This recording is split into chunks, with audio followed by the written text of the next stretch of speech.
is the Kpop Cast. And in this episode, we talk a lot about the intersection of Black culture and K-pop. So Black music, Black fandom, hip-hop, and like where it intersects, or rather like crashes and crunches with K-pop. And so some examples of that we go into are SSERAFIM's recent African-inspired songs like Smart and, Black R&B-inspired Easy. And then Chio Chicano, that phenomenon, Rice Spice, Kimchi Minaj, and her kind of drill rap caricature costume and how we feel about that. The beats are so good. And then we have Psychic Fever, J-pop boy group with a half-Black member named Jimmy. So there's just a lot going on in that pool. We also talk about whether idols should be expected to sing well, RIP to Shinsadong Tiger, and the Church of JYP, ? Yeah. So we talk about a J-pop group, Stephanie. Like, I don't know who cleared you for that. Does that mean I'm allowed to talk about... I slipped it in. Chanmina from now on? Or Tokyo Calling? Or, like, wait, we're allowed to talk about right. K-pop, whoa. J-pop on the K-pop cast now? Is that a thing? I don't want to open the floodgates or anything. E-girls, I think we gotta, evaluate on a case-by-case basis, based on all kinds of relevance factors. But in general, I'm cool with it. Okay. J-pop is legit. we can mess with some J-pop, so long as it has a K-pop connection, however contrived. We are the K-pop cast. Okay, there we go. Hey, but before we get into all of those topics, don't forget to join us on the Kpop Cast Slack. We'll have a link to that in the description of this episode. Nice. Last line, Stephanie. And now for hit replays. I looked away. It's okay. Oh, and it's a long episode, y'all. Yeah, buckle up. Get your popcorn. It's a good one. I feel like we could have done full episodes on some of these topics. And we will. All right, stay tuned. Here we go.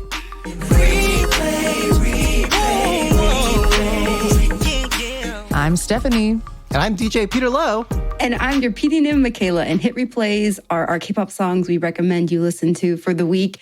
And I'm going to kick us off because you are first. I am not. I really have to tell you guys about this. This is kind of an older hit replay, especially since we're already in March now.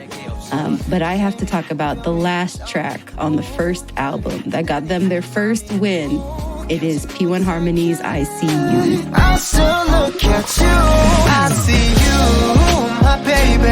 Oh, that's true. 넌 매일매일 날 보는 only one. 기다렸어. I want you to know 내 맘속 그게 있는 you, my baby. Being with you 내게 이젠 가장 큰 꿈. One thing that I like, oh, one thing that I love is. Yeah, so P1 Harmony, if you've listened to our show, we've talked about them a lot. But if you don't know who they are, 6-member boy group under FNC Entertainment, debuted back in October of 2020. So they're going to be celebrating their 4th year anniversary this year in October.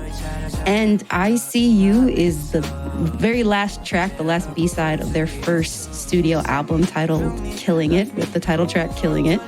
Wait, how long have they been around and this is their first studio album? Yeah. That's exactly what I was going to say. I mean, but something is unjust here. But they've been talking about, like, in the interviews for this, how those first few EPs were really their chance to experiment and try things, especially, as producers and songwriters and lyricists themselves. And so that's kind of why this song is my hit replay, because this song and like this whole album really feels like I know what P1 Harmony sounds like. I feel like this is if I can think of a P1 Harmony song, I can find it on this album. Like they're really coming into their own identity with this song and this whole album. So it's been really exciting for them to not only create such a great album and a great track, but also get flowers for it and get their first win. So I'm really excited to see what the next 4 years have for P1 Harmony. What was their first win on what show? It was Music Bank. They won Nice. a week-ish ago. That's big. It was so cute seeing R.I.P. Intak Juan. crying in his big old fluffy coat. My bias. Yeah. Well, some of us from the K-pop cast saw them in concert live in San Jose. That was you and me, Who? Peter, right? Oh, yeah, that was us. You Yeah, were there. right. Yeah. Yeah, they definitely won me over when I saw them live. Their personalities just shine through. They have so much energy, and they especially have a really great relationship with their American fans. Like Kiho holds it down. Yeah, they're going on tour again this year after this album. So hopefully I can catch them when they're in the. They are always available to be booked for a U.S. visit. I ain't mad at that. I would see them again. Keep coming back. They have more material to work with this time. I think when we saw them, Stephanie, it felt like They had 10 or 12 songs. Yeah. I mean, they had more material to perform than they actually performed, but it still felt limiting. Yeah. It's funny, Michaela, you say this is definitive of them and their sound. And I'm listening to this and I'm really happy for y'all. But when I think of P1 Harmony, I think of Back Down or Do It Like Siren. This or Siren. Yeah. I know, Peter, and to be honest, the reason I checked out their album in the first place was because of that comment that you made that Killing It sounds a lot like a Stray Kids song. And to be honest, when you said that, I was like, okay, I get it. But I can't imagine Stray Kids doing any of the songs on this album. There's title track P1 Harmony, but the P1 Harmony that's under their surface sounds like its own thing. The vocal talent in this group has a very unique color that I wouldn't hear on a Stray Kids album, that I wouldn't hear on an ATEEZ album. That's the take. That's the take right there. Yeah. The separation, the nuance between the title track and what lies beneath the surface of P1 Harmony. You heard it here first. So check out the album, Peter. Okay. Okay. Yes, I'll do it for you, Michaela. And start with this song, I See You. Okay. I'm setting up a playlist right now. But Peter, what is your hit replay? What are you listening to this week? Okay. So my hit replay was actually a not for me. If you asked me if I was J-Park or not on this song, I was going to be not. But I really came around. So my song is BB, of course.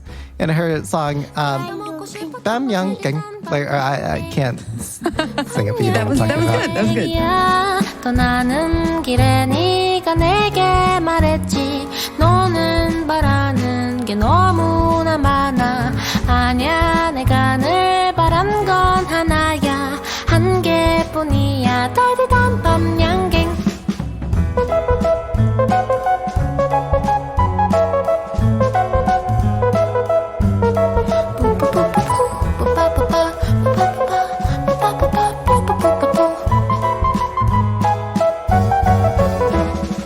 So if you didn't already know, BB is ultimate bias breaker. If you like K-pop, you should like BB. But she became known as BB when in 2018 she appeared on The Fan, and she was a runner-up on that show. She was discovered by Yoonmi Ray of Feel Good Music. When Yoonmi Ray discovered Baby T. her, what did she discover? It was something on SoundCloud. Oh, yeah. Be New. Yeah. Or no, she discovered something else. And then she did Be New later in 2019. Mm-hmm. Naked BB. Yeah, and she's got the two dots under her eyes, which I want to say, let me look that up really fast. But those dots were inspired from her grandpa's Rosalia? How do you say that? Caused by his fevers, which she died from. And she, so it's a tribute to her grandpa, who was also a role model to her. I was excited that we were talking about this song because it's like it's so different from everything that she's done before, from the music video concept to the sound. Like if you had told me this was like an IU track or a Stella Jong track, I'd be like, oh, okay, that completely makes sense. But like for BB, compared to everything that she's been putting out, especially last year, this was very surprising. Yeah. So I think, and to that point, Michaela, that's part of the reason why it got so popular, actually. So what people have been saying, like, hey, BB, she's produced stuff that went viral, that did well internationally. But this is like one of her first songs that did well domestically. And part of the reason why like it caught on was because like a bunch of like, you know, Koreans are like, oh my gosh, this song is in Korean. Like, I don't know, maybe about her Korean experience, you know, not getting gave up songs like in Korean. But there's that element, and that, you know, it's so unlike BB and her discography today. Like, I went into this being like, not because it's like, okay, I was looking for a gang mafia boss murder, like with vengeance, and like, this is not that. Her character in The Worst Evil. Right. But what made me come around was there was this like TikTok reel of like these two thumbs dancing, and it turns out like one of the thumb was BB's thumb, and then the other thumb was can you guys guess who the other thumb belonged to? Jun So-yeon. Of course. Of course. And these two little thumbs are doing this like very stupid. It's like this bad bitch number. No, they're dancing to this song. And if you listen to this song is so bright, like to a fault. Like it is like, you know, you listen to this and it's like, oh, like, you know, maybe I'm studying like quantum physics or like the nature of like reality and what is knowledge. And then you've got this and it just kind of like washes everything out and like, oh, I just feel like sunflowers, like rainbows, sunshine. That's what the vibe is. And so you have these two little thumbs dancing to it, and then they kind of kiss or hug or whatever. And from there I was like, okay, I'm intrigued. And I looked at the lyrics and it's like, there's just something so beautiful about, look, you know, my surface level read of the lyrics were like, oh, I didn't want this, I didn't want that. All I wanted was just this like chestnut red bean jelly.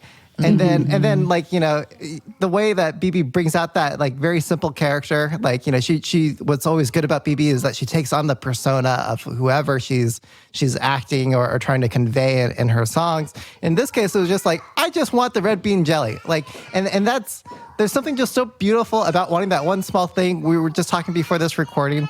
I'm eating a sesame. What is a sesame ball? Is my favorite thing to eat in the entire world.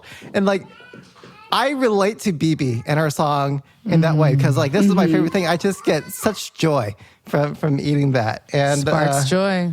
And then it goes into this brainless, like, you know, bright instrumental after the chorus. So I loved it for that. But actually, it turns out that the song is really subversive. Right. I was going to say, like, especially if you watch the music video, like this, it's very cute, but there's a clear undercutting darkness, zen-ness to it. Yeah, which I actually don't understand. So why don't you explain that, Michaela? Because I don't get it. Well, just like the first scene is like her clearly having an argument with what is assumed to be like a boyfriend character or something like that. And you see like underneath the surface, she wants to yell and her head is literally on fire. But then it's clear that she's showing no emotion whatsoever. She's doing that very like K-drama thing that the female lead always does, where she just like has like a single tear in her eye and is like holding all these emotions back. But she wants to like rip his head off. Is this what it's like when like the girl says she's fine? Oh, yes. Yes. And it's exactly that. And it's like for her, she wants to express all of these feelings to this person. Like she just wants this one simple thing for this person to understand her, but they're not giving that to her at all. Yeah. Pro tip to the guys out there, if your girl says she's fine, it means you're fucked. I'm sorry. Yeah. So whoa. Accurate. So like, watch out. Yep. It's over. She's already left. Yeah. So one other note on this, the songwriter for this song, who I believe who wrote the lyrics is IU's ex-boyfriend, if I understand correctly. And so a lot of Korean netizens have been calling that out. And I submit to the jury for your consideration an AI cover of IU singing this song. 잠깐이라도 나를 바라보면 놀이에 불이 나버린다니까 나는 흐르려는 눈물을 참고 하려던 얘길 어렵게 너두고 그래 미안해라는 한마디로 너랑 나는 날들 마무리했었지 달디 달고 달디 달고 달디 단 밤양갱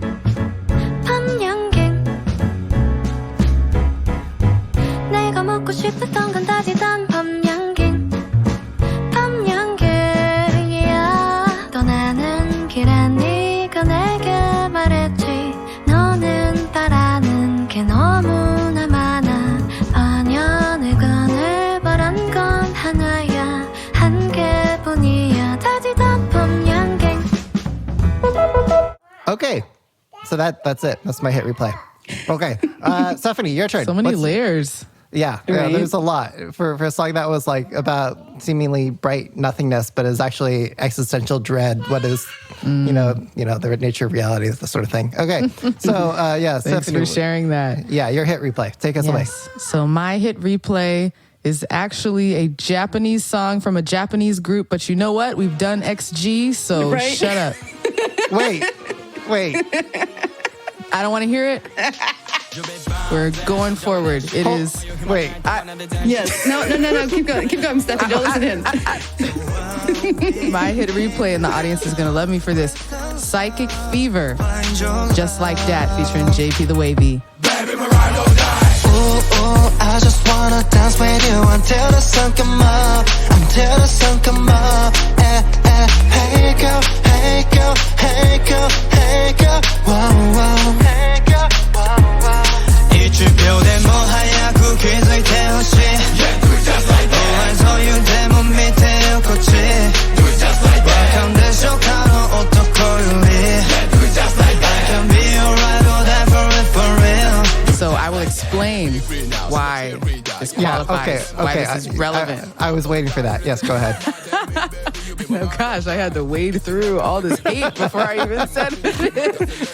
Oh man. I'm on your side, Stephanie. Speak it. Right? Okay. So I learned about Psychic Fever through TikTok. I follow a bunch of especially Black K-pop fans, like Black K-pop accounts on TikTok. And I just noticed all of a sudden, pretty much all of them started talking about this Japanese boy band, Psychic Fever, and especially pointing out that they have a Black member. They have a half Japanese, half Nigerian member named Jimmy, who is great at dancing, great at rapping, and the context, the tie-in of why our community is falling head over heels for this group is because it comes to our awareness in the context of a discourse around a discourse in K-pop around quote unquote keep K-pop Korean. Oh, so I feel like the instances of cultural appropriation and anti-Blackness in K-pop, it just comes in waves. It comes in 3s, 5s, 8s. It's an overwhelming amount of incidents that just pile on top of each other. So to see that there's a group out there that actually proudly has a Black member, and there's also a Moroccan Korean member, and also executing so well on 2000s hip hop and R&B and the dancing, just to see that come across with the backdrop of how K-pop fails us every day was just a breath of fresh air. So the group has been around for a few years now. Oh, yeah. Is it 2-3 years? At least. At least? Okay. Yeah. I don't know why I didn't have when I thought they debuted in 2022 or something. Well, it's hard because like they're under like the whole EXILE. Well, EXILE has been around for thousands of years. Umbrella of units of EXILE. That's true. That's true. Yeah, they might have been training and doing stuff for many more years before that. But the TLDR is that Psychic Fever is an R&B group under EXILE. And if you don't know them, look them up. They're a legendary Japanese group. So some of the first Japanese artists to do R&B and like do it really well. And EXILE established a music label, LDH, and now that it's like a collective of 12 different groups. Yeah, kind of where SM was trying to do with NCT, kind of like where Lee Soo-man was always trying to get this Japanese model of having this one group with infinite subgroups, really. Yeah, exactly. So I heard about this. It came at the right time. It is a breath of fresh air in the context of anti-Blackness in K-pop, which, continues to roll on day by day. And I just think it deserves some recognition because they are proving that it can be done. They're proving that you can have a Black member. You can have members of different races. You can be Asian and something else at the same time, So I appreciated it. The songs are super catchy, Just Like That, especially Temperature is really good. But Just Like That is my hit replay. I'm so excited we got us talking about this because be honest, like once I saw those clips trending on my timeline, I was like, nope, look away because you're about to fall into a hole of a whole nother group that you're gonna love. And I'm like, damn, she picked it, so I gotta listen to it. I know you can't escape. No, I could not escape because that's the funny thing of like when you're in the K-pop bubble and you like pop over to the J-pop bubble and you like see all these things that they're doing, which are like a lot cooler. Like, hey, like they're doing the damn thing over there. Just like Crystal, on that topic, Crystal K's career in general, like her career as a half Korean, half Japanese, Korean, half Black woman in Japan is just an amazing example of, again, this has been going on for a lot longer than people realize, and it's possible in K-pop. Yeah, I like the beat of this song. It's funny, Stephanie, like I was listening to it and I didn't even notice that they weren't even singing in Korean until you pointed out. I'm like, oh. Oh, the K-pop influence and the parallels are massive. Yeah. Oh, yeah. 100. Yeah, it looks like K-pop in terms of the dancing and the set. It does. Can we also just like take a moment to appreciate some of these fine lyrics here? Like, hey, girl. Hey, girl. I could be your ride or die. For real, for real. Tell me you'd be my ride or die. Yeah, baby, show me love. Like, I don't know. Yeah, I think there's something Jimmy's corny. verse, the Nigerian guy's verse. Yeah, some of these seem just a little corny, hammy, but I'm living for it. But isn't that the essence, though? Oh, no, it is. It is. Unironic, like, you could be my ride or die. For real, for real. For real. Yeah. Hey. Yeah, so I appreciate that. That's what I wanted to say. Yeah, there's just a fun, like, innocence about it because it is so, like, old school style. Yeah, there's actually, no, the percussion, it sounds like one of those, what do you call it? Those old, like, Roland drum machines. 800 or Yeah, exactly. Yeah, it sounds like exactly like one of those loops. So I think they did that on purpose. Yeah, absolutely. Yeah, and if you look at their fashion in the music video, that's totally 90s, early 2000s, baggy jerseys and stuff. So of multiple colors of similar. Yeah, but that's in now. That's the style in 2024. Yes. That is true. That's what Weekly told us, at least. Oh yeah, that's right. So moving along. Hot songs this week. So just a really quick recap from kpopdances.com. Most covered dances. So let's see. So number 10, we've got Killing It by P1 Harmony. Hey, there's your boys. Yeah. Number 9, we've got Vivi's Maniac, the butt dance. Number 8, we've got Baby Monster Batter Up. the third party chorus. That's the only part of the song worth listening to. And then number 7, we've got SSERAFIM, Smart.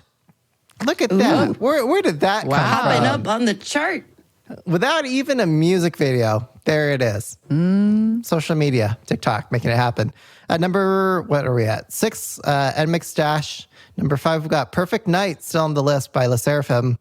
Number 4, we've got Yoja Idol Super Lady. Number 3, we've got Itchy Untouchable. Number 2, you guys want to guess what it is? You can probably get it. SOS Drama. Yep. There you go. Wow. Wait, so that means we have a new number 1 this week. Yeah, new number 1. And actually, I'm going to guess you guys can probably guess what it is. Come on, just like name what's like the number 1 most popular song on K-pop TikTok right now. Then I'm like going to for sure drop. Yep, you got it, Stephanie. Yeah, you got it. Do I get a prize? Make Yeah, it look I'll easy. I don't know. You get to go price you give me. first in our next segment. No. There we go. There we go. We are talking about that. Yeah. All right, go ahead, Stephanie. Take us away. Oh man! Wow, that is. Did you plan it like that to segue into? No, that was just SSERAFIM? pure coincidence. Good job, Michaela. Oh man! Wow. Yeah. No, that's perfect. So, easing into our hot issue, hallyu thing segment, where each of us bring an issue and put it on the table for discussion. I wanted to talk a little bit about our girls, SSERAFIM, and their Afrobeat, Amapiano, Afro pop releases, especially Smarta. So this is something that is also in the discourse, in Black Twitter, Black K-pop Twitter, Black K-pop TikTok, and the release. I'll just off the top say that it's really catchy. It has stayed in my head. Yep. Like I can't stop playing it, even if I wanted to. It is a super catchy beat. The choreo is fun. A lot of whining the waist, a lot of hips, a lot of bouncing that booty back. So that's what made it popular. Just the bouncing the booty back. Yeah, just that moves. Sorry, like butts make the world go round, I guess. Indeed, booty number 1, number 2, number 3. Exactly. Right, yeah, the girls are popping it. They're so cute. And we're trying to, at least. So. They're also they're popping a lot of back, a lot of shoulder. They're working with what they got. A lot of neck, yeah. Working with what they got. They're doing full body popping. Anyways, but just with that as the context, like I enjoy the song. I have it on my playlist. I did want to point out that there are some things to discuss here around cultural appropriation of Black or African ways of speaking, especially the way that they pronounce smarter or winner. There was an active choice. I'll just say, like, it's pretty obvious to me as a listener that in some songs they release, they would pronounce that word smarter or winner, with their English lessons or their native English fluency, American style fluency. And for this song, it's pretty clear that they were coached to pronounce it smata and winna. Wanna be a winna, right? And that, I think, struck a chord for fans, especially of African descent, because it kind of jolts us out of the fantasy. Mm-hmm. Yeah, because it's like, what are you doing adopting that accent, basically? Yeah, exactly. I try to put my finger on this, but for us as Black K-pop fans, we have the choice to always be living in tension and inner conflict of, oh my gosh, they're Korean, but they're appropriating everything about us and they're like selling it back to us. Oh, like to live in anguish or to like lull ourselves into like, you know what? I just enjoy it. It's fine. Yeah, it's all fine. But then every now and then something is so egregious It just snaps you out of it. There is no war in Kwangya. Yeah. So we kind of lull ourselves like, yeah, it's fine. They can do Jersey Club. Yeah, that's cool. But then when they say something like smata, you're like, wait a minute. This is all a lie. Oh my gosh. They're actually stealing all of our stuff and making a mockery of us. What? Mm-hmm. And so it's just a reminder of the constant state of inner conflict or tension, the double consciousness, if you will, that Black K-pop fans need to live with, and kind of pick what side are you on. Are you going to let it all go? Like, who cares? Just enjoy it. Or are you going to draw a line somewhere? Like, draw the line at Hyunjin's do-rag she wore in the photos. Draw the line at cornrows and hairstyles, but let everything else go. Or do we draw the line at this pronunciation of this word? Right? So I don't have an answer or a prescription for everybody, but I just wanted to put that on the table as that's a layer here. It's an element of the experience. Yeah, I think we've been getting sorry, go slightly off topic. I think we've been getting a lot of hate on the podcast lately. Oh, okay. Because I don't know. I think people kind of assume we'll say something and we're trying to, maybe they interpret that as and that's the ruling forever, for all time. And you are not allowed to feel this way. You have to agree with what we said. And I don't know. I'm trying to get better at presenting we're flexible in our interpretation and we can change, what we have to say. So why do I bring that up? I guess I bring that up just because I'm really glad that you're bringing this up, Stephanie, because this is a layer, it's a consideration, as a critical thinking K-pop fan, it's good to be aware of these things. That doesn't mean that you necessarily have to act on it. Or I am not calling for a boycott of the song or the group or anything like it. Yeah, I'm listening to it. Yeah, you started it's a bop. It's a bop, guys. It's a bop. Hey, it is unquestionably a bop, and there's also this critique. That both are true. Yeah. I think that's the important thing. It's possible to hold both those things at the same time. I think a lot of times, I'll say something bad about Jen Soyeon, and people think I just hate Soyeon. And if you've listened to this show, you know that's not necessarily the case. But yeah, I guess maybe that's my butthurt response to all the angry hate we've been getting on the podcast lately. Hey, I take that. I've seen some feedback we've been getting as a podcast, and I just take it. I'll take it as folks respect us enough, and they expect certain advanced critique to be shared, and they want to join us in discourse. And thankfully, we are a platform of mature adults who are open to that discussion. So, thank you. Please keep joining the Slack. Please keep letting us know when you disagree with us, when you agree with us, there's something we missed. That's part of this whole thing we're trying to do here. Yeah, I think, having the conversation is what I really enjoy about the Slack. Link in the episode description. Please join our Slack. Yeah. Okay. Sorry. And then, I didn't really talk about Easy that much, and I don't have too much more to say about it. Also a bop. Also super catchy. Yeah. I'm like, dang, yeah. I can't avoid all the versions, the slowed down version, the sped up version. Yes. Yeah, exactly. I enjoy it. I think both of these songs, Smart and Easy, are kind of Doja Cat coded to me. Whoever's writing this and producing the album is really inspired by her. That aesthetic and that sound. People also threw out Tinashe a little bit. And Tinashe, yeah. And they kind of look alike. Light-skinned R&B hip-hop vixens. Okay.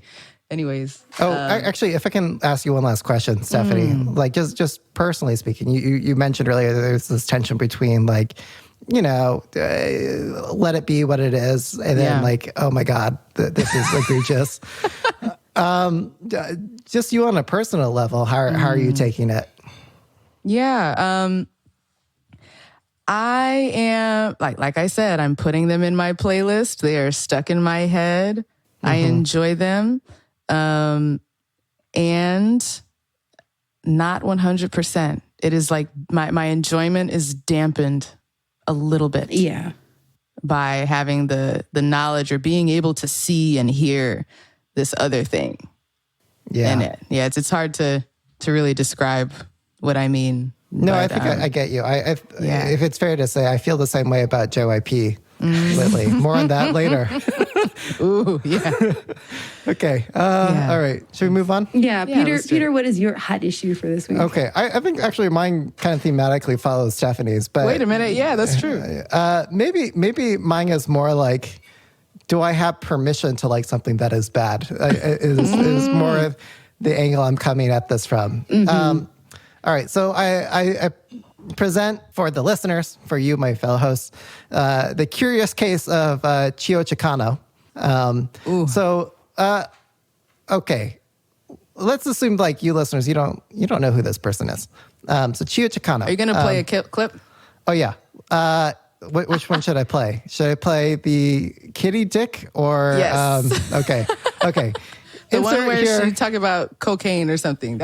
Okay, here's a clip of Kitty Dick. What the fuck your shit? 나보다 못 쳐 하는 큐페 안에도 씨발 난 잘해 너 바짝 바닥에 있던 조준해 This is my talking 내가 등장을 하니까 너 시간도 보지 홀로 보기에다 좀 말하기 내 모습의 길이다 조단의 길이 Dirty and glow 팍팍팍 총은 없지만 외쳐난 거 신경을 쓰가 So, let me say that others have described her as Kimchi Minaj.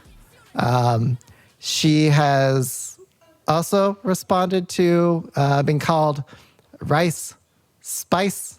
I even did a gig recently, and my friend's like, "Hey, you played that Ice Spice Korean girl song." I'm like, "Oh yeah, Chio Chikano." Like that, like that's how you put it.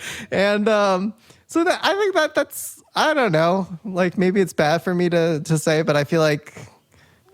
Kind of halfway characterizations. Like it's very clear that she's taking on the concept that Ice Spice puts out there. I think even in her physique, I would even go so far to say. But she got on my radar. She's on the thicker side compared to K-pop idol girlies. Yeah, she's got booty. So a little jiggle. Yeah, definitely that. Like she should do the smart challenge. There, yes, that's right. Yeah, like it's such a stark contrast from like K-pop idols and the physique that you see there. She got on my radar because she was actually a meme, and I think that's a lot of people found out about her. There was a meme going around of a former member of Luna with blue hair. Oh my God, why am I forgetting the Luna member? Lip? Yeah, Kim Lip. There we go. And people saying like, "Oh, this is what happened to members of Luna after they left." BBC, or excuse me, BlackBerry Creative. You know what I'm talking about. Anyway, so they did a kind of like, oh, here's Kim Lip, before leaving, and here's a clip of her after, and it shows like, she was kind of rapping with the same blue hair. It's just a bunch of like non sequitur. Not so bad. Excuse me, I guess they are sequitur memes, but like just really funny. Because they look similar. Yeah, they're not the same person, and being very different, of course. Yeah. So. I discovered her and like, I don't know. I'm asking permission to like her stuff because like you can like what you like, Peter. Go for it. Okay, because her Jersey Club beat songs are like they go hard. I played her song "Kitty Dick" at my last San Francisco gig, and I played it, and like there was like a moment. I played it out of. What do you call it? Blackpink's "Shut It Down." Where there's that. Right. Yes. So I echoed that out, and then I played because they use that same classical sample. Yeah, that's right. So then I used the intro of this, and then like all of a sudden you've got Chikano swearing at you. On top of that, and like I think it's fair to say the audience was kind of stunned for like the first two verses. They're like, what just happened? Like, what are you showing me? This is not what's that line? That her first line, she says, "What the fuck you saying?" yeah, basically. and then they got turned up. Like they liked it because it was just a really good beat. So it's a good song. And then like her other, I really like her other song. What do you call it? Hwangjini freestyle? Yeah. And it is like, I don't know, misogynistic. Like, you know, she talks about, oh, forgive me. On my titty, on my booty. Like, and then like, you know, she bends over and you get like a, you know, clear shot of her ass. Like, you know, this is not. Breath of fresh air right there. Well, I guess, yeah. And from everything else we've been seeing in K-pop, but it's like, you know, these are not. From tame K-pop. You know, maybe the best role model. I don't know. But like it's good music. There's a reason we have an official Ho Anthem category you're right. the K-Pop Cast Awards. It's because, yes, we thoroughly enjoy and find value and want to encourage the pushing of the boundaries of the overt sexuality, especially of the women, the ladies. Yeah, so I'd say Chiyo Chikano, she's number one right now of K-pop Ho anthems. Like she's dethroned Ash B, Queen Wasabi, Hyolyn. Oh, yeah. So Hyuna. she just raps so hard. Jessie. Yeah. Like just the energy that she gives you in her raps. That's what I would say. Yeah. Her energy just stays on 10 the whole song. It's just like, dang, yeah, I'm scared of you. And she just owns it, you know? Like she commits to the bit. Yeah, to the act. Exactly. I'm sure it's an act. I'm sure of it, 100%. But she is committed. Yeah. Okay. She is an entertainer. Yeah, I would love to get an interview of her when you know the hair's down, the acrylics come off, but as of right now, I'm loving this character that she's presenting to us. I don't think we're ever going to get that interview because I think like for her business model to succeed, she has to stay in that character, you know, for interviews and everything. Like maybe it would all be over. Yeah, maybe there'll be like a post-retirement, you know, interview where it's like, you know, Andy Warhol talking about how he was a character. But like, you know. I mean, look what happened to Awkwafina when she did an interview in her normal voice. She got skewered, canceled. Yeah. I want to know, where did the Chicano come from? I just have that one question. Alliteration, maybe? Chiyo, Chicano, I don't know. Yeah, I think it's just trying to be hood. It sounds cool. All right. In one of her music videos, maybe it's Kitty Dick. In the title, she has the gang signs for blood and Crip. There's like a red and a blue. Wait, she does both together? Yes. Yeah, it's a little blood drop and then like a guy in a wheelchair. Yeah, okay, that's a little bit mixed metaphor, but wow. Yeah, talk about appropriating. Exactly, right. Like we all know she ain't really from the hood. She ain't really gangster. Okay, we all know that. And it's just little things like that give it away. She represents, so kind of connected to what I was saying earlier. Yeah. As a Black K-pop and K-hip-hop fan, it's kind of like, hey, we've left the door open for this. We kind of asked for this. In a way. In what way? In what way has this been solicited? I mean, she is, well, okay, in the way that all of K-pop and all of K-hip-hop studies and copies what Black folks are doing. Like, of course, one day they were going to get closer to catching up. Right? It wasn't going to stay, I guess, innocent or pop forever. There's going to be folks who jump out and try to catch up to the edginess or the gangsterness of what they perceive. Because like American Black rappers even, like I'm not one, I'm not an expert, but I'm pretty sure that a lot of them who talk a certain way, dress a certain way, are not actually from that background. Right. They do not like actually live that life, but they rap about it. And so it was only a matter of time, I suppose, before Korean hip hop artists who so like voraciously study what we do, we're going to like catch up and jump and go there, because what she's representing, or what she's performing, is, I think, like a subset of the Black female rappers freestyle cypher videos from like 2-3 years ago in the US. Whatever, like Glorilla, Flo Millie, Lotto, these ladies. Like she's modeling herself after them and like the freestyles they were putting out. I don't think she's actually freestyling. I don't know.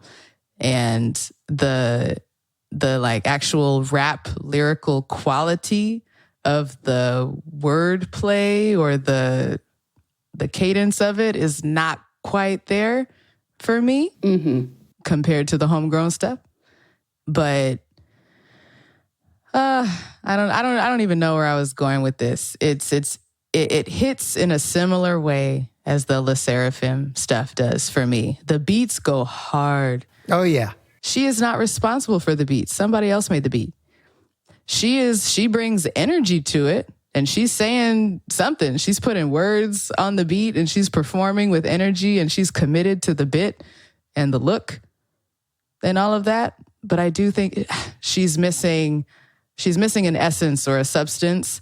That maybe it's like the knowing, like she doesn't know what she's but like certain words or certain phrases or dance moves, like there's a reason why those things came about. It's like she's copying those things without knowing the reason for how they came about. She's copying the aesthetic, but like but not knowing its underlying meaning or history of how it came about to understand its full true meaning. Yes, exactly. And I think it is possible to kind of tell the difference between somebody who does really study or who has spent time like in the culture and someone who is on the outside. Not to say that, Korean folks who have spent some time with Black people, like they get a pass. Oh yeah. I'm not saying that. I can think of a few people who are on that list right now. J Park. But you can tell the difference just musically. There's so much K-hip hop nowadays where I'm looking at the way they dance, the way they style themselves, and my first reaction is like, that is not you.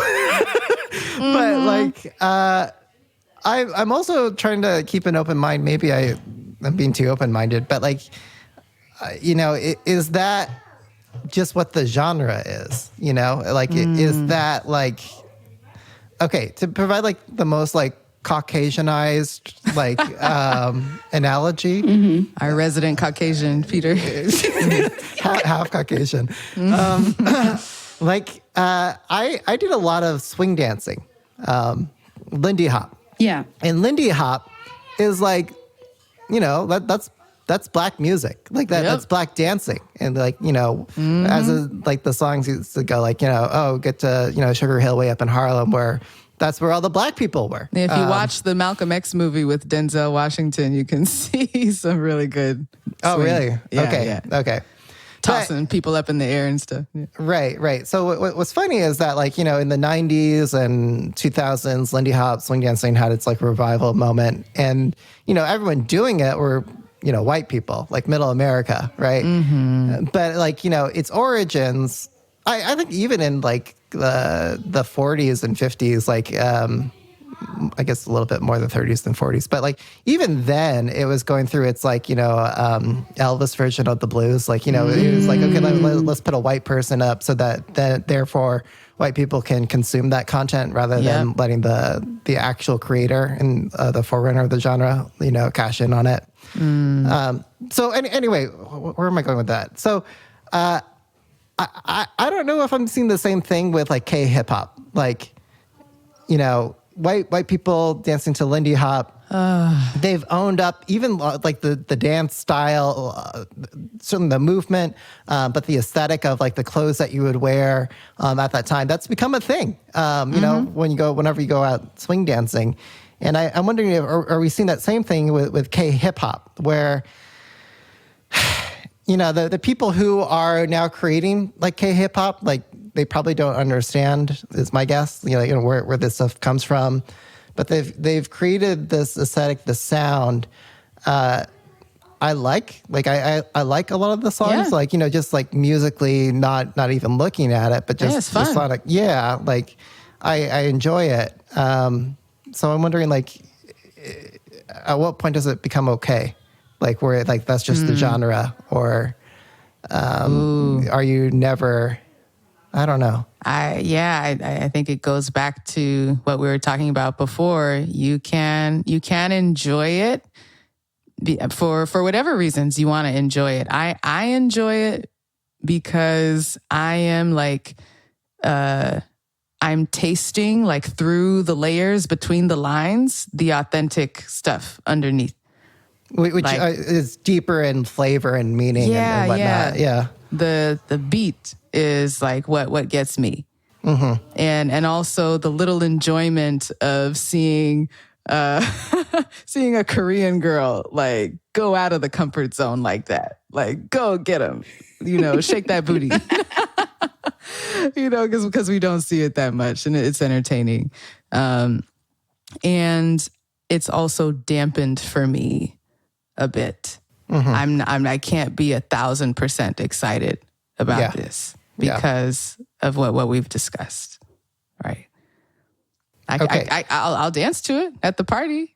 I'm like, hey, you know, but it's because what's the answer here? What's the alternative? That everything that was taken, that everything that K-pop and K-hip hop is taking is just not up for grabs anymore? We're forbidden from enjoying it? I don't want to do slippery slope, you know, but everybody has their line and everybody has their feeling that comes up. For some people, this is the line. They're like, man, I can't do this.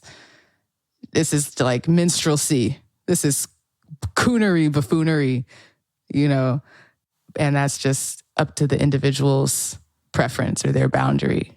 But we can like it. Who cares?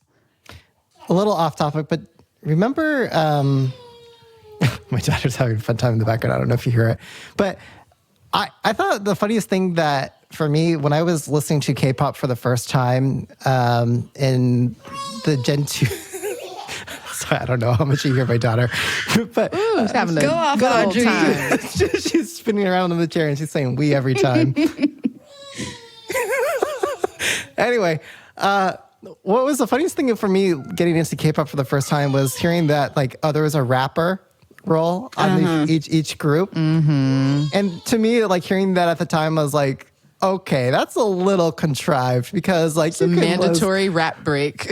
right. Like, you know, having it in the song felt like, they were just trying to say like, oh, well, they had that checkbox, you know, so therefore it has the ingredients of becoming popular. Yep. And I think in the same, I don't know, I think it's like a diversity checkbox.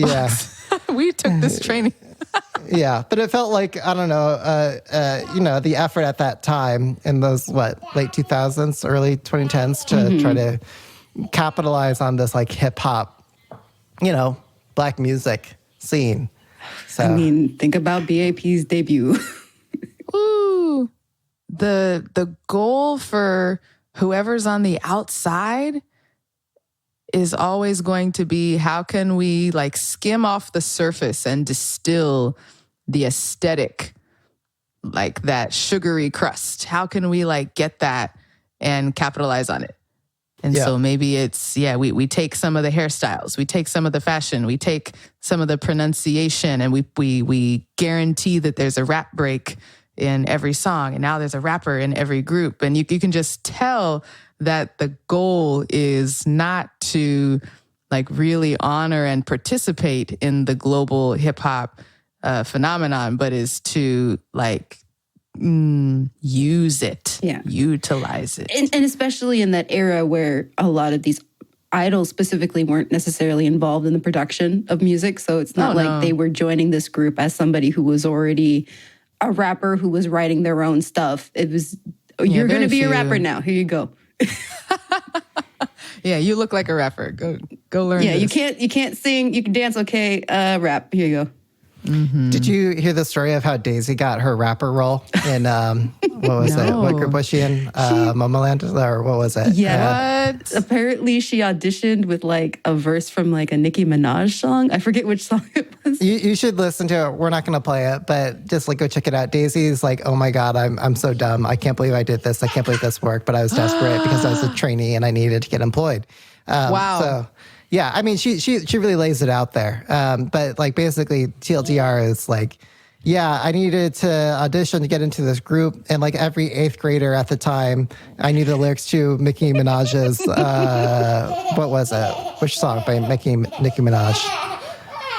Not Starship. It was... Super Bass? Super Bass. That was Probably it, yeah. Super Bass. Yeah. Oh, wow. That's hard to rap. Well... Anyway, so she memorized the lyrics like as she described it, like every 8th grader at the time. Yeah. And then she sang it to her label boss, and it blew the label boss's mind because like he's never heard anything like that before. He's like, wow, we have to make her the rapper. That's but it. really, it just starts from like, this place of copying and not exactly knowing what it's about. Definitely. Okay, shall we move on? I'm sorry, guys. Yes. In conclusion, you have permission. Peter, yeah. You have permission, to like Chicano. Put it in the club. Put it on in the club. Yeah. Yeah, I will, because people really got down to that song. Even Give though the they were people kinda, what they want. I don't think they knew what they wanted. Like I played it for the moves. I really like the audience. You could tell they had never heard of her before. They were kind of surprised. They were also, can we like this? Yeah, you could see that. There was probably that too. Yeah. You could see the gears turning in the audience. With the Bay Area crowd, right? Yeah. And then the booties started popping, like on their own, autonomous booty popping. Oh, well, that's actually what's really funny is so there's like 2 distinct audiences. And I'd say this is fair to say for like almost all my gigs in the Bay Area. All the K-pop so parties. like the audience number 1 are the Gaysians. So gay Asian males. And then audience number 2 are straight hetero like females. Yep. And so like, there's the Gaysians in the back who are like, oh, play more So Me and more like, girl groups and stuff. And then there was like those row of like girls in the front who would play more J Park and like, play more K hip hop. And so it's like I was trying to work between those 2 audiences. And I think I don't know, the girls in the front didn't seem to mind Tio Chicano. Okay, moving on. So we've got another heavy item. Yeah, that's also been on the timeline. Okay. I think maybe the best way to do this is just to play the clip. So I'm going to play a clip from Syed that he shared with us, which is actually from Bert, who, very coincidentally, guys, I've been talking to about K-pop gigs. I'm like, hey, what do you think makes a good K-pop? Oh, you talked to the dude? Yeah, it was just very coincidental. Cool. I didn't even realize that, he was causing conversation from this item, but I was talking to him about something completely different. Making waves I'm on trying TikTok. to be a better K-pop DJ. Is he in the Bay? No, I want to say he's based in New York City. He's been going to the bias parties in New York City, which I've been hearing really good things about. Oh, shout out to Bert, yeah. Yeah, shout out to Bert. But anyway, I don't know. Shout out. We'll Okay, the audience to judge. Reserve the shout out. Sorry. Okay, so here's the clip. Here, let me play it. SSERAFIM has been under attack a lot recently. The most recent barrage of hate has come from their Easy Encore stage, specifically the vocals in this encore stage.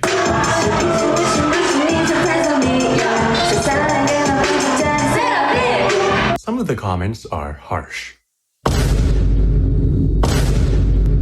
Now, in my opinion, keyword opinion, I've never really cared if an idol is a weak vocalist.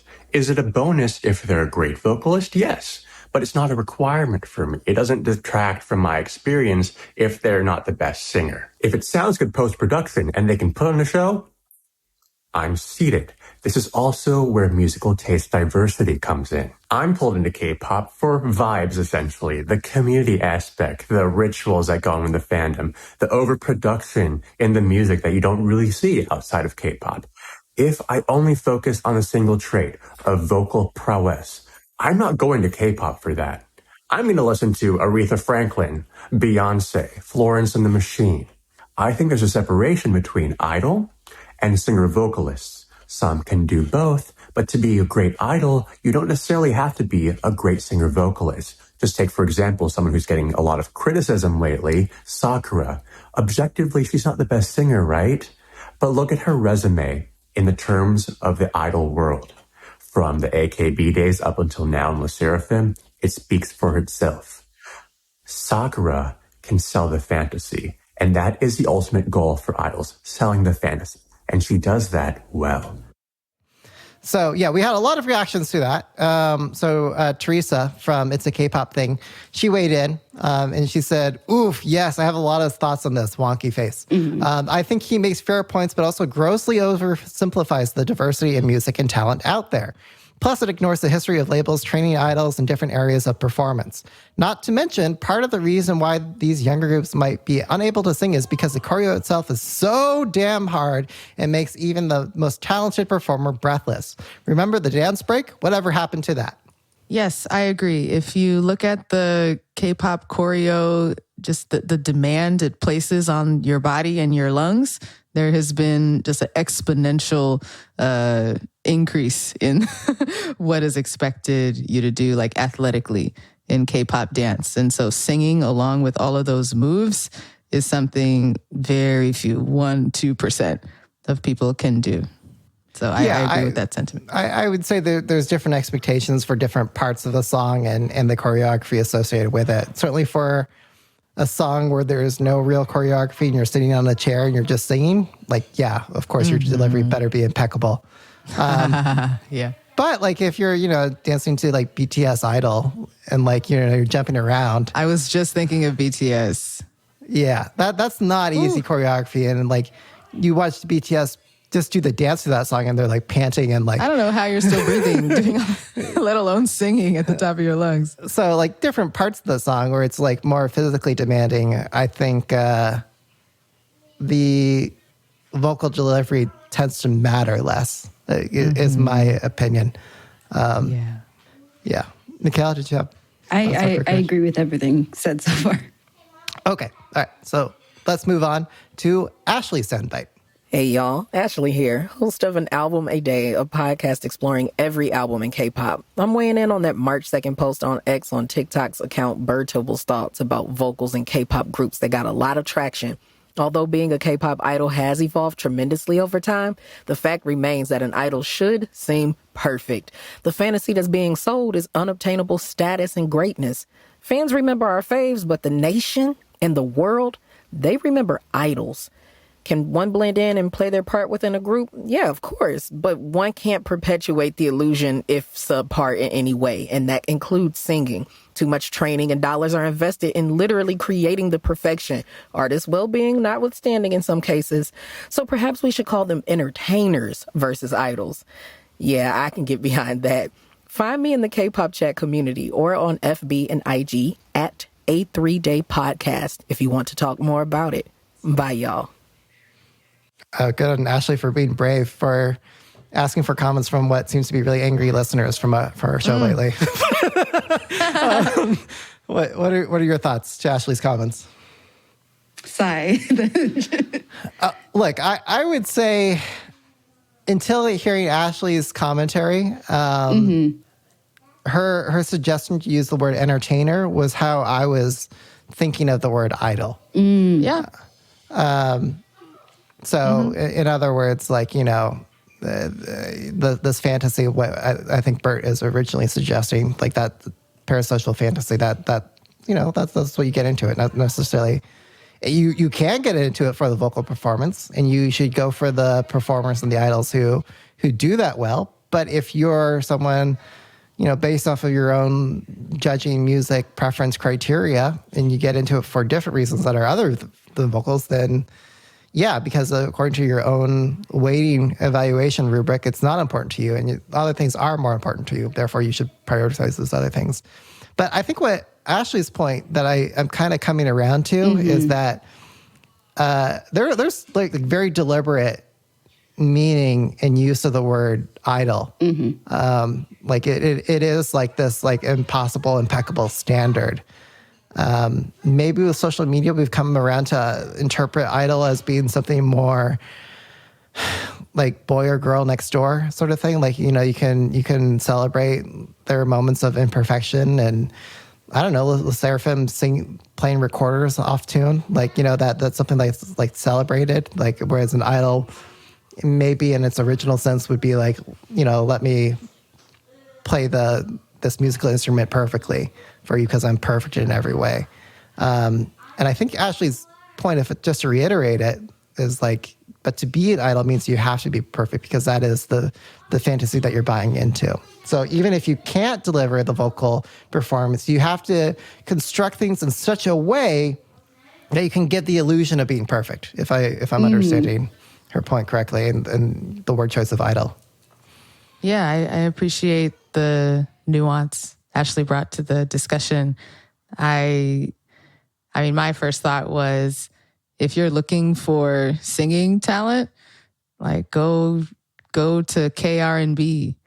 If you're looking for rapping talent, go to K hip hop most of the time. There might be a few idols who can actually hang in the real genre you're talking about, but I don't go to K-pop expecting that the idols even have a baseline of, you know, classical training in any of this stuff. I know that they're there mostly because of their looks. Sorry. Maybe their charisma, maybe their dance ability. Like, I just come in with that expectation.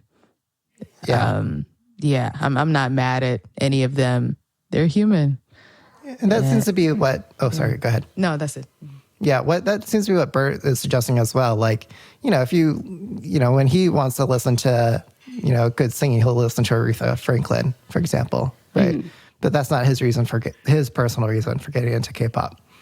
And I don't think like Bert means to say like that should be the standard for everyone else either. Like, you should be allowed to, of course, like idols who sing well and follow those. Ailey. So.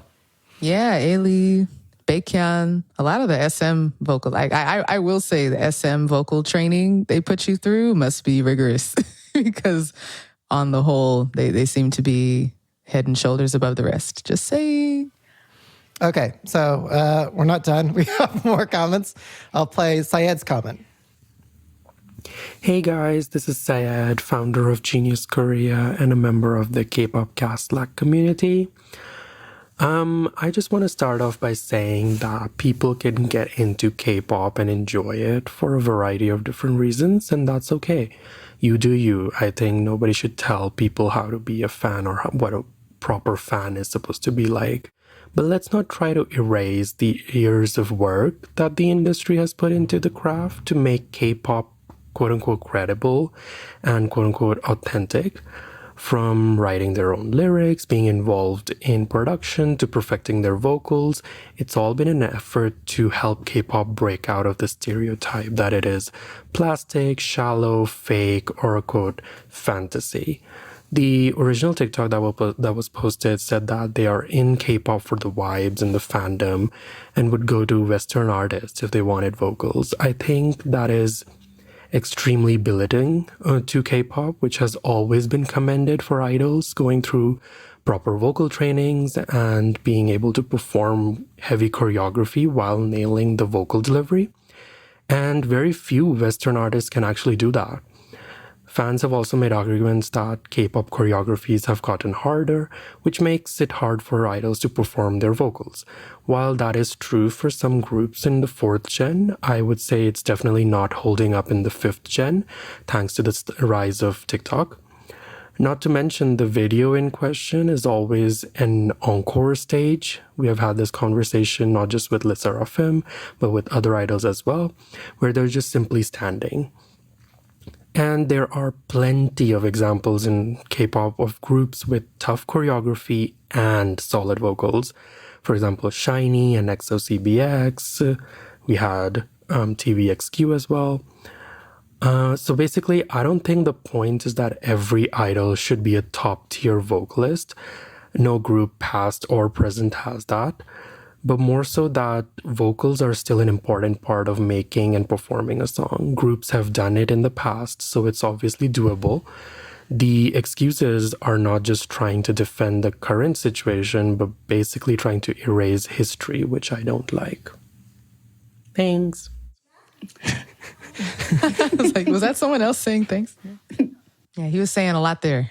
There's a hell of a lot of nuance in each of these responses. Yeah, I like it. This is the kind of discussion we can get into. Like in our Slack, we have some heavy hitters. I don't know. I think I'm still leaning a little bit more Team Bert in the you know the sentiment and the feeling. You know, get into it for whatever reason you get into it for.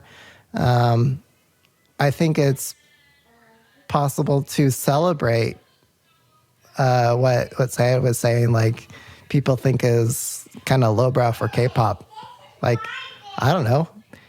That's why I got into K-pop, for all the lowbrow kind of stuff. And like, you know, you shouldn't have to be ashamed of it. And I think it's also possible. Mm-hmm. Yeah, go ahead.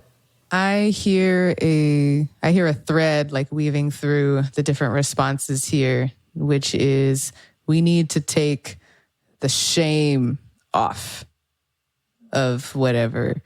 You know, like we shouldn't be shaming idols for not being able to hit a certain note or sing a certain way. We should not also be delulu in like like worshiping idols as if they are, you know, the immaculate Jesus. Immaculate Jesus, like kings and queens of art. That like you know, we should not be putting them on a pedestal when they are not really there. And we should also not be sending them to hell when, you know, on an encore stage they hit a note flat or something. Like I'd want to see any of you get up there and do a cappella version of, please. I just think the stakes and the pressure and the extreme either pedestaling or like squashing should just come back into the middle. We need to be reasonable and low pressure. Like there's no stakes on this. Just come back to reality. I think it's also fine to validate and acknowledge that there's been a hell of a lot of training as well in this process. Oh, yeah. So much effort, so much training. Like, the idols are put through the ringer. I could never. And I think that's why these conversations about vocals, at least online, have become so much more intense and critical of idols, is in this new generation of all of these, you know, produce shows and, you know, letting the audience and the viewer into the training aspect and like why these groups are getting put together, like the things that they're actually doing before they debut. And you have these conversations of idols getting mentored by artists and the artists themselves saying, vocals are the thing that's going to keep your career going. Like you have, like, yes, you need to know how to dance, but you also need to know how to sing. JYP going to ITZY and being like, vocals are the thing that's going to keep your career going, not just dancing. So because you're getting all of this feedback from the people who are mentoring these young idols, it's adding to that conversation of like, oh, this is what these guys are supposed to be doing. So why did they do so poorly on this encore stage when vocals are so important? Who put them there? Did they get there on their own? Come on, man. Who put them on that stage without the preparation to execute it perfectly? JYP himself. Get out of here. Yeah. Maybe we've got two more reactions to go through, but okay, yeah. one more comment. Like, this episode is stacked, I must say. It's been a minute. It's been a minute. Yes, this was true. Yeah, before we got the gang of back together. Yeah, things to catch up on. Yeah, all those things. But you know, with like remember the Lazy Jenny controversy where like people were saying like she wasn't quite, you know, hitting it during her tours. Like she was kind of being, you know, half-hearted about putting her effort into the choreography, singing and dancing. I think maybe the sentiment is different there because it feels like the effort, the idol isn't putting effort into doing their job. Maybe. I want to acknowledge that there's just a lot I don't know. I don't know what's going on in Jenny's life. You know what she's working against, But I think maybe the sentiment is different there because, it seems like you're not trying to do your job or take it as seriously. And I think maybe, even critics to this like idol singing would say the same thing about singing ability. Like, hey, you're not doing your job unless you're, hitting these notes properly. But I think I'm willing to be a bit more forgiving if they don't hit it. Okay, so other two comments. So Hello at Me in the Slack writes, I think rapping is also a topic to touch on. The fact that there are rap coaches goes against what rapping is. Finding your signature flow. Haha.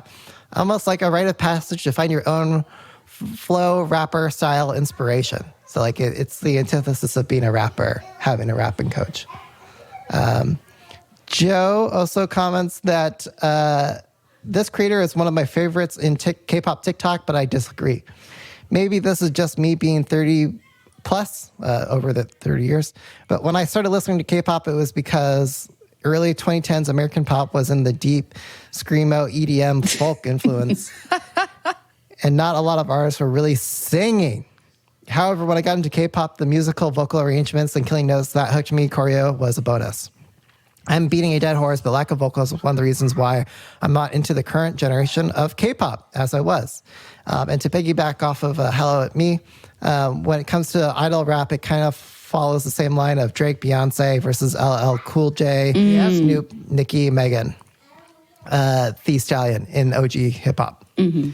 And like Drake, Beyonce, there are pop stars who rap very well, like Zico, SKZ, ATEEZ, Soyeon, Stray Kids. Oh, sorry. Stray Kids, I.M, Mino, Bobby. But all have had to go through the extra mile to be seen as rappers. Well, are they seen as rappers? Okay, I'm going to leave that there. When there are rappers that adapt well to pop space like rappers. That's a whole other thing. I mentioned earlier. So BTS rap line, Big Naughty, Sick K, Jira Boy, Kitty Boy, Penamico. There we go. All right. Okay, that's the item. Let's move on to the next heavy item. Okay, J-Block or not? Yes, are we good? No, right. No, go ahead, Stephanie. Go ahead. No. Last word, Stephanie. Yes, I'm glad that Joe brought up the comparison to American Black pop stars and singers, Drake, Beyonce, Nicki, and that it's not just a Korean specific thing that we're talking about. Like within the American pop scene and hip hop scene, there is also this nuance we need to come with. Okay, up next, Daebak or not. So I think this used to be a rapid fire thing, but we don't really go through it rapid fire anymore. Let's try. But anyway, we'll say the thing and then we go around saying whether we're Daebak or not on that thing, and whichever way we choose to interpret it. Okay? So I guess I'm responsible for this one, so I'll kick us off. Are you guys Daebak or not on the SSERAFIM Smart music video teaser, or maybe the comeback? The comeback. Yeah. Daebak? I mean, we've already said that we enjoyed the song is already a bop. Baby, Daebak, Daebak, baby, Daebak. Yeah, I'm Daebak on it too. I'm intrigued for sure. Like what is, a lot to have to do with Smart. But guess we'll find out. It doesn't matter. It's K-pop. Yeah. We're going to find, I don't know. I think it's so funny. The last episode we were talking about barking and it unraveling the meaning of K-pop and getting people really heated about barking. I'm glad you did that episode. Yeah. Struck a nerve. Struck a nerve. Yeah. Something seemingly so innocuous can be so heavy. Okay. So you're all Daebak on that, right? Yes. Yes. Okay. Are you Daebak or not on Bobby and his song Harmless featuring Chanmina? Daebak. Oh, so Daebak. How have they not collaborated before? This is the perfect his voice and Chanmina. They should go on tour. Yes, I hope. Oh yeah, definitely. I hope before he goes to military, we can get a few performances with them together. Yeah, I'm Daebak. Chio Chicano as opener. Maybe. Maybe. I don't know the if they problem would with accept her. her discography is not very opener friendly because it's more banger. But hey, he left YG now. He can say the F word. So who else would he bring on? Wait, but this is on Icon's YouTube. Yes. Yeah. Icon's out. They left YG, but they kept YG Icon. Oh, that's nice. Yes. They're out. Yeah. Yeah, they're free. Yeah, so I'm Daebak on one, remembering that Bobby is a part of Icon. I forgot about that for a hot second. I'm also Daebak on this beat. Like the hook that you hear at the very beginning.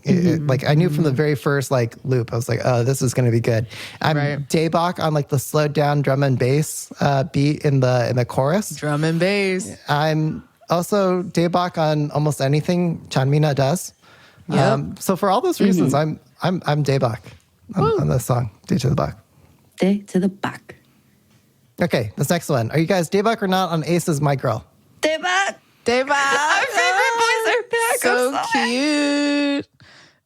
It's totally different from their previous stuff, but it's a really entertaining music video. It's a well produced, well executed song. Yeah, they came back with a budget. Yeah.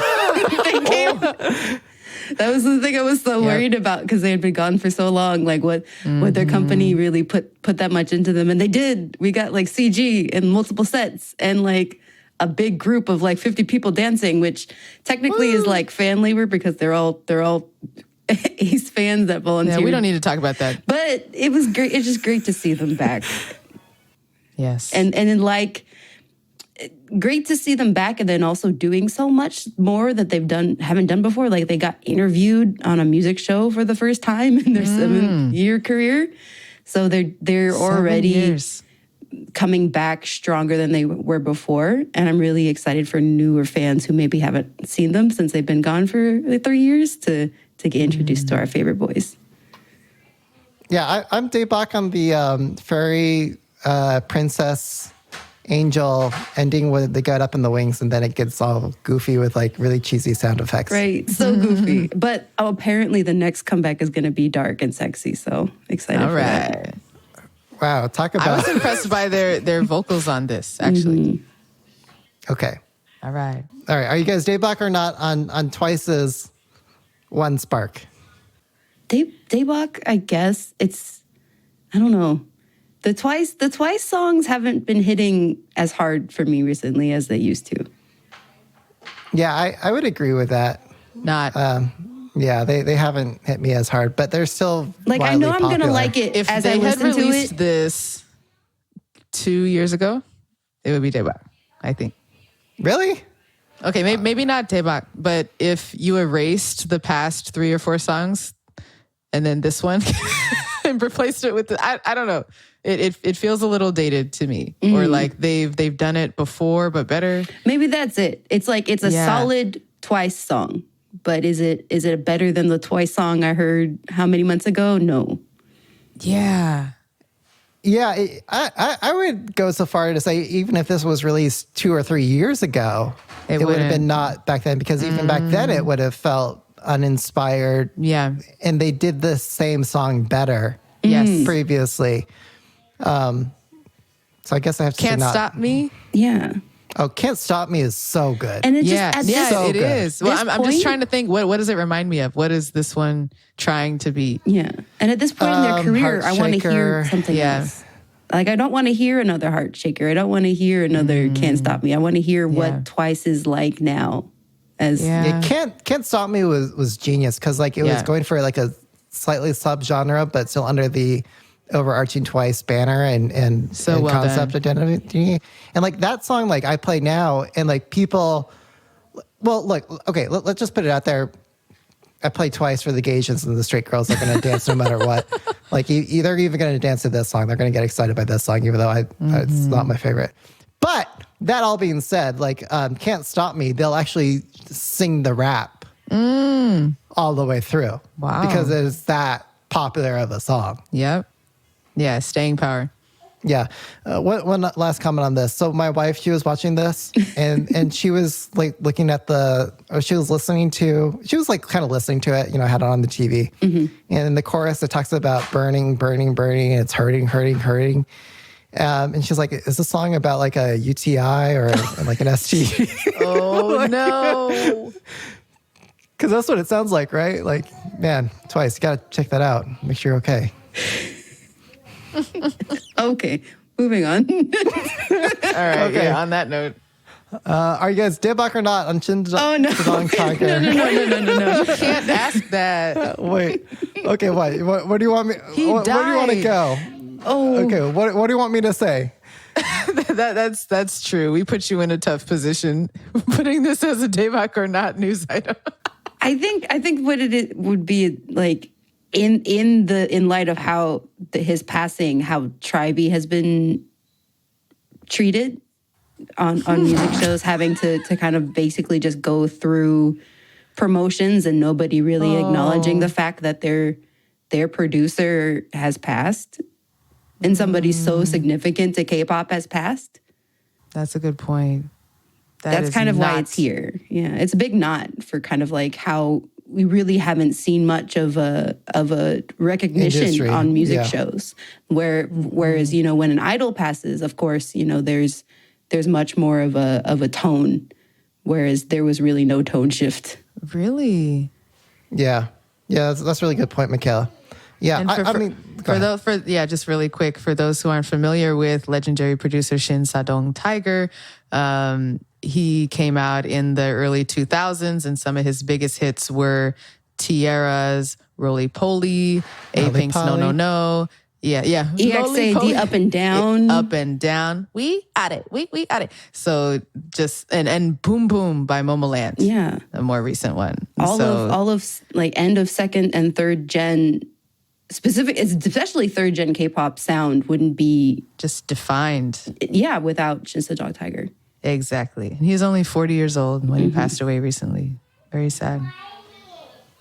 Yeah, I think Gen 3 was obviously had the Gen 2 hits that you mentioned and even some Gen 4 hits, but I think Gen 3, he kind of defined the Gen 3 sound.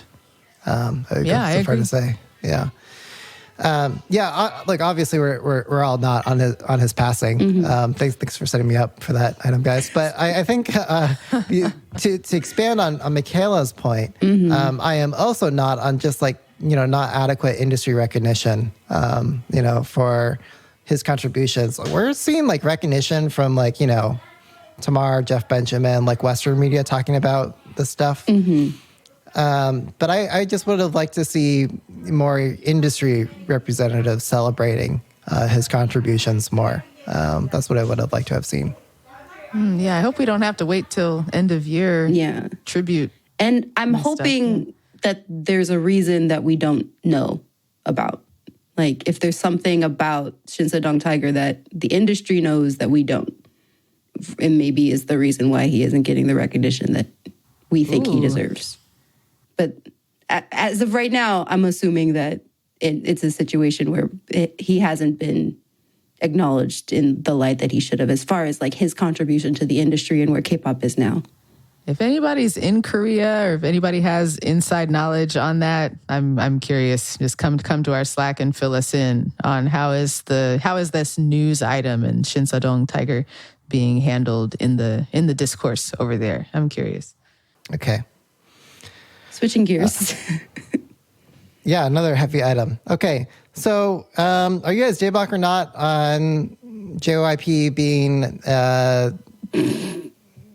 an evangelical minister of I don't know. Like I feel like that's even the wrong way to position at the start because I feel like that's not even the right characterization. I don't know. I'm gonna just say not, just because I'm so confused about what he's doing with his platform specifically. But I guess I'm just gonna wait to see more. But for now, I'm just a not. Yeah. So, wait. I'm sorry, guys. Can we take a quick pause? My computer froze here. Oh yeah, sure. You can still hear me, right? Yeah, we can hear you. Yeah. Okay, there we go. I found the memory leak. I found the memory leak. You sound like you're in a movie. You're one of those coder hacker guy in the chair. It's funny, and like going along with that, that's what I'm like. Yeah, going along with that, there's also all the bad Hollywood cliches where they like use the technical terms incorrectly. Like, oh, let me download some more RAM. Like, you cannot download more memory. That's not how it works. It's a physical capacity. Anyway, okay. Physical media. Yeah. I think it's okay. I'm glad it's I've hardwired an override into the mainframe. Are we keeping this part of the episode? Sure, why not? It's a long one anyway. Yeah. Okay. All right. So where were we? Okay. So I want to confess I don't have the facts here, and I tried researching this, but just ran out of time to do more thorough investigating. But I think what a lot of the netizens have been saying about this, like, a couple of years ago, JYP got himself into hot water for, having troubling bedfellows, like being besties with like, especially cult-like, alt-right isn't the right way to describe the ideology, but I would say like, like a subverted cult of Christianity, perhaps, is someone he was seen with associating with, and this latest venture is seems to have that that same relationship with that particularly cult-like group of Christianity. So what some of those netizens have been saying, like, oh, is this something that is this the cult that for example, if you become Christian, you are therefore excused for doing other sinning because your big thing of becoming Christian, kind of outweighs, maybe the other sins you've done in your life, or will be doing after you become Christian. So I think that's maybe some of the allegations cast at this group, and. I was watching a few of his like YouTube lectures, and I don't know, man. Like, if you want to be a minister, be a minister. But like, as a Westerner, like watching a few of these, like he was not doing a good job. It was like, like reading what's on the slides, but not knowing like what the talk track is. Like, let me just kind of repeat what's up here on the board, and then just say the same thing was currently on the slide in a different way. Like, I don't know. It was not very well done, in my opinion. So yeah, he's an entertainer. I was expecting much more. More expression, more performance. Like, come on. I've seen him give, are some of the most entertaining people there who corporate exist. Meetings better than this. Oh yeah, that's the other funny thing. Yeah, he's given investor meetings and stuff way better. That's so funny. Okay, weird. So what we should play? Oh yeah, we're all not on it. Yeah, and it's gotten to the point where like.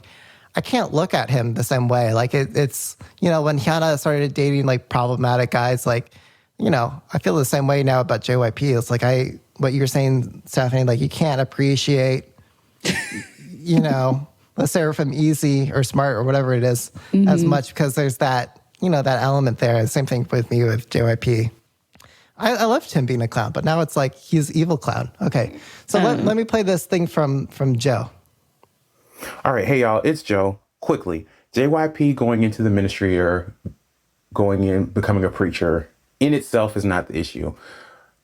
However, the more that I've read on his church and the ministers that he's been lined up with and how they tend to have more right-wing leanings, funnily enough, I started thinking about my childhood being raised in fundamentalist Christian schools up through high school or up through college.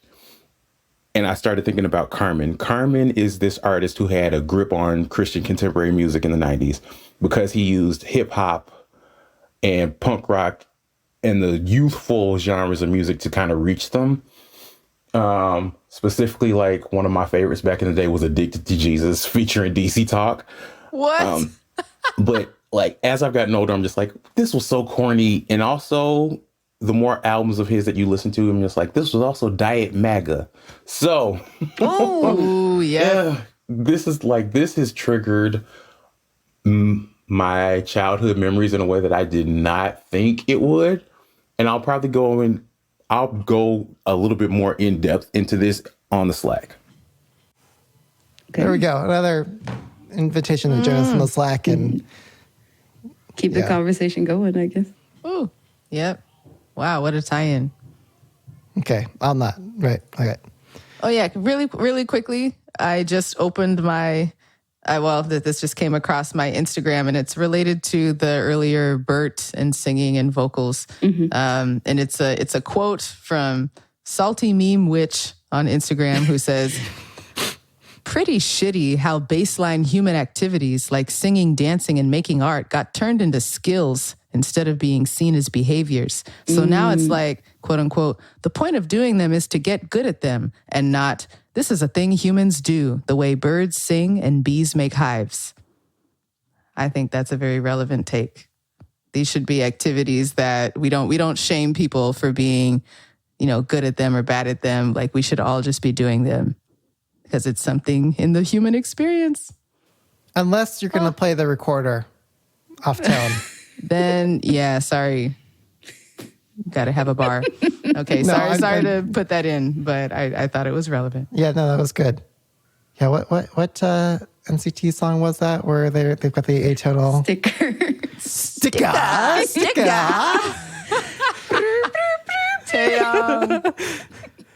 But no, it's actually, you've been following, right? What's been happening with Little Seraphim? They've been playing with recorders lately? Yeah. Yep.